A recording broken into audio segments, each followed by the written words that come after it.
Salve a tutti e a tutti, io sono Cristiano Sabino e questa è Sisca, rubrica di Indipendente. 20,9% sono le possibilità che la Sardegna diventi il deposito unico delle scorie nucleari prodotte in Italia. Non è complottismo, non è una bufala, non è una fake news, ma è una notizia freschissima, anche questa passata in sordina come tante altre che riguardano la nostra vita e il nostro futuro. È notizia recentissima che a settembre sarà pronto il provvedimento con cui il governo italiano aprirà ufficialmente le autocandidature dei territori per accogliere il deposito nazionale unico delle scorie nucleari. Cosa significa? La Sogin, cioè la società incaricata dal governo per individuare l'area dove costruire il deposito unico delle scorie nucleari, lo scorso marzo, quindi marzo 2022, ha trasmesso al Ministero della Transizione Ecologica la Carta Nazionale delle Aree Idonee.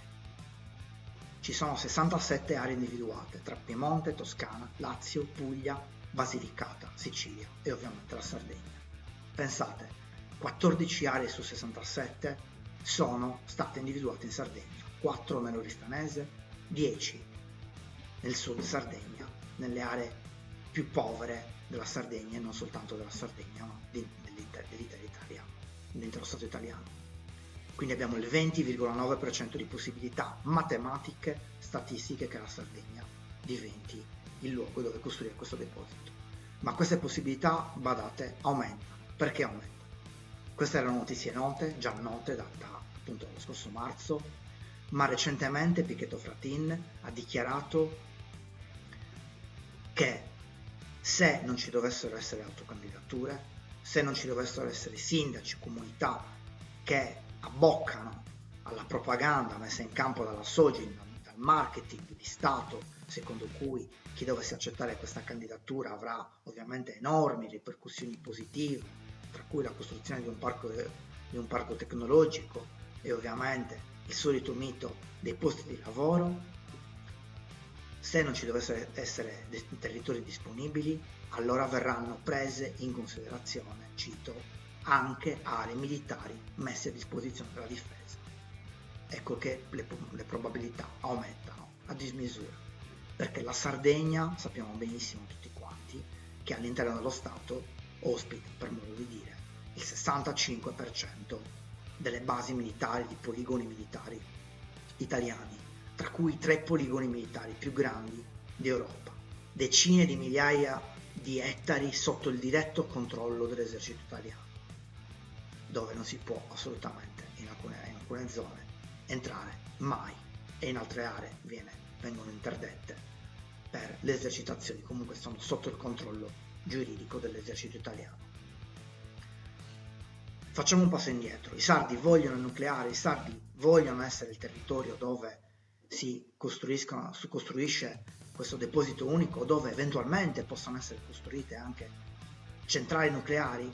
Bene, il 15 e il 16 maggio del 2011 si svolse un referendum consultivo, perché lo statuto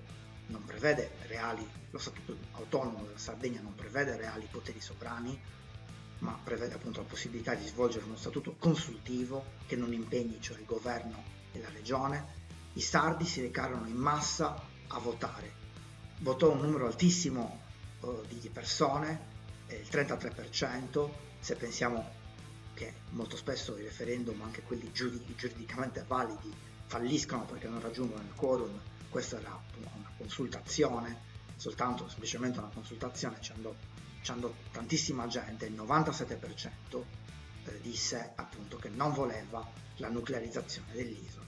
Le firme vennero prese da Sardegna Nazione Indipendenza, ma poi tutto il movimento indipendentista, progressista, ecologista sardo si schierò a favore. Si svolse anche una imponente manifestazione a Cagliari contro ogni ipotesi di nuclearizzazione dell'isola. I sardi non vogliono il nucleare, non lo vogliono, hanno votato, hanno già dato la loro opinione. Però purtroppo questo è un momento buono per i nuclearisti, per chi progetta eventualmente di costruire questo deposito in Sardegna. È un momento buono perché Al governo non c'è un governo tecnico, non c'è un governo di larghe intese, c'è un governo politico, c'è un governo politico che è a favore del nucleare e c'è un governo che ha stravinto anche in Sardegna le scorse elezioni politiche, le scorse elezioni statali. E il movimento indipendentista, diciamocelo pure, è ai minimi storici, quindi non esiste un'opposizione potenzialmente forte a questa ipotesi e non esiste neanche una classe politica sarda, autonomistica, capace di imporsi, capace di intavolare veramente un braccio di ferro muscolare, reale, con lo Stato italiano. Chiudiamo soltanto per dire una cosa: purtroppo abbandoniamo ogni illusione, non è soltanto questione dei cattivi governi di destra che sono coloniali, perché in Sardegna c'è questa favoletta che i governi di destra sono coloniali, mentre quelli presuntamente di sinistra non lo sono.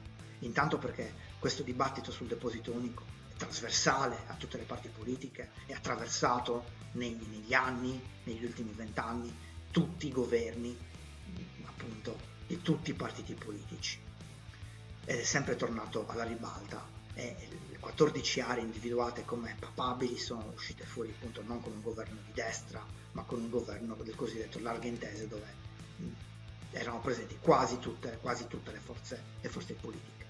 E poi ricordiamo una cosa: Margherita Hack, la compianta per tanti versi grandissima astrofisica toscana,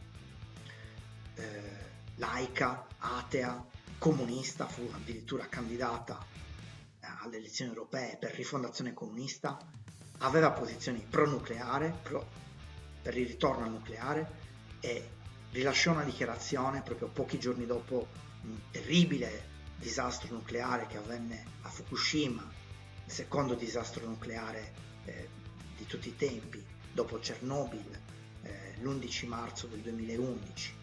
Lei rilasciò una dichiarazione e disse che bisogna tornare al nucleare, che bisogna scegliere, dati i pericoli, una zona sicura, come la Sardegna.